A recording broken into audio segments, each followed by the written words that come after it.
정부가 이르면 내년 1월부터 실내에서의 마스크 착용 의무를 해제할 가능성을 시사하면서 관련 논의도 급물살을 타고 있는데요. 불편한 마스크를 이젠 벗을 수 있게 됐다고 반기는 분위기가 대체로 읽히지만 모든 실내에서 100% 해제하는 건 아직 이르다는 의견도 나옵니다. 김근우 기자입니다. 요즘 커피숍에선 마스크를 내린 채 대화를 나누고 음료도 자유롭게 마십니다. 아직 실내 마스크 착용 의무가 유지되지만 이미 흔히 볼 수 있는 풍경입니다.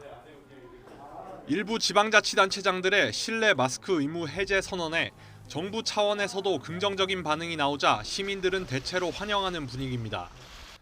실내 마스크 착용 자체가 더는 의미가 없다는 이유 때문입니다. 안에 들어갈 때만 잠깐 쓰니까 굳이 크게 의미는 없다고 생각해요. 뭐 음식점에선 벗고 영화관에서도 벗고 다 하는데 크게 달라지진 않을 것 같다고 생각이 듭니다. 다만 시기상조라는 목소리도 적지 않습니다. 감염 환자와 흔히 접촉하는 상황에서 강력한 방역 수단인 마스크를 완전히 벗는 건 이르다는 겁니다. 실내에서는 사람도 많고 가까이 붙어 있기 때문에 좀 더 위험하다고 생각이 듭니다. 아직까지는 실내에서는 해제하기 이르지 않나 생각합니다. 전문가들도 의견이 갈립니다. 실내 마스크 착용 의무를 완화하는 것 자체에는 공감한다는 의견도 있지만 조기 치료가 훨씬 더 지금 중요한 시기이지 마스크를 이렇게 고집하는 건 대세에는 큰 지장이 없다고 봅니다.